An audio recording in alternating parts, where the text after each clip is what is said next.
અને આને તો મને આજ બહુ રોવડાવી. હેલો ફ્રેન્ડ્સ, તમારું સ્વાગત છે મારા વ્લોગમાં.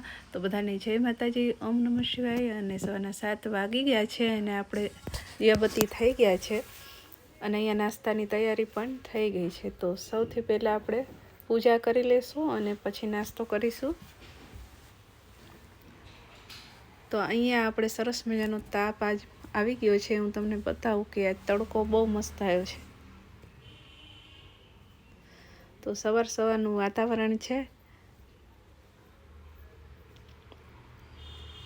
તાપના લીધે સરસ લાગે છે બધું.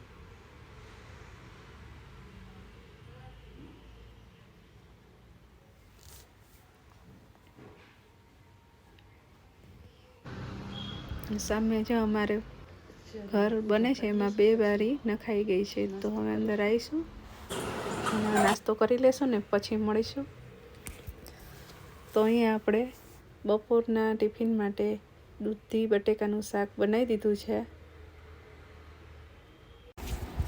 અને અહીંયા અમારે લોટ પણ બંધાઈ ગયો છે. એની 4 રોટલી કરવાની હતી, એ થઈ ગઈ છે. અને અમારો ચાંદલો કેમ 2 દિવસથી આડો થઈ જાય છે. અને વાળ તો તમે જુઓ, માથે ઓઢે તો ને પૂજા કરવાના ટાઈમે તો વાળ બધા ઊંચા થઈ ગયા છે. અને પંખો બંધ છે તો ગરમી સખત થાય છે. તો પછી થોડુંક એડિટિંગ કરી લીધું અને બપોર પડી એટલે બધાની રોટલી બનાવી લીધી અને જોડે પ્લેટફોર્મ સાફ કરી લીધું અને ગેસ પણ સાફ કરી લીધું. તો બધું કામ પતી ગયું છે. હવે જમવાનું બાકી છે. તો દાદાને આપણે જમવા આપી દીધું છે. તો હવે અમે પણ જમી લેશું ને કામ પતાવી દેશું. તો કામ પતાવીને પછી તમને વિડીયો એડિટ કરીને મૂક્યો અને પછી કપડાં બપડા વાળ્યા, વાસણ ચડાવ્યા, ત્યાં રસોઈની ટાઈમ થઈ ગયો. તો અહીંયા રસોઈમાં આપણે ખીચડી બનાવવાની છે અને ડુંગળી બટેકાનું શાક બનાવવાનું છે. તો ખીચડી આપણે મૂકી દીધી છે અને ડુંગળી બટેકા કાપવા લઈ લીધા છે. અને આને તો મને આજે બહુ રોવડાવી. આ ડુંગળી એટલી તીખી હતી ને કે આજે બહુ રડવું આવ્યું. તો 2 કપાઈ ગયું છે. હવે આપણે એની શાક બનાવી લેશું. તો શાક આપણે બનાવવા માટે કુકર લઈ લીધું છે. શાકને વઘારી લેશું. તો શાક આપણે વઘારી ગયું છે.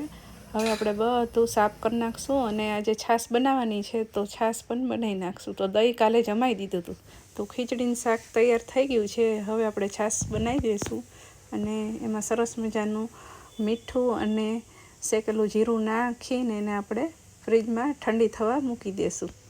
તો જમતા પહેલાં સરસ મજાની છાશ ઠંડી થઈ જશે. ને અહીંયા અમે જમીન ઊભા થઈ ગયા છીએ. તો જમવાનું શૂટ કરવાનું આજ પાછી ભૂલી ગઈ અને અત્યારે અમારે બધું કામ સરસ પતી ગયું છે અને નવરા થઈ ગયા છીએ. જાગું અમારે જો મોબાઈલ ટીચે છે. તો ચલો આજના વ્લોગને અહીંયા જ એન્ડ કરીશું. ફરી મળશું નેક્સ્ટ વ્લોગમાં. ત્યાં સુધી બધાને જય માતાજી, ઓમ નમઃ શિવાય. અને વિડીયો પસંદ આવ્યો હોય તો વિડીયોને લાઇક અને શેર કરી દેજો અને ચેનલને હજી સુધી સબસ્ક્રાઈબ ના કરી તો સબસ્ક્રાઈબ કરી દેજો. Bye bye.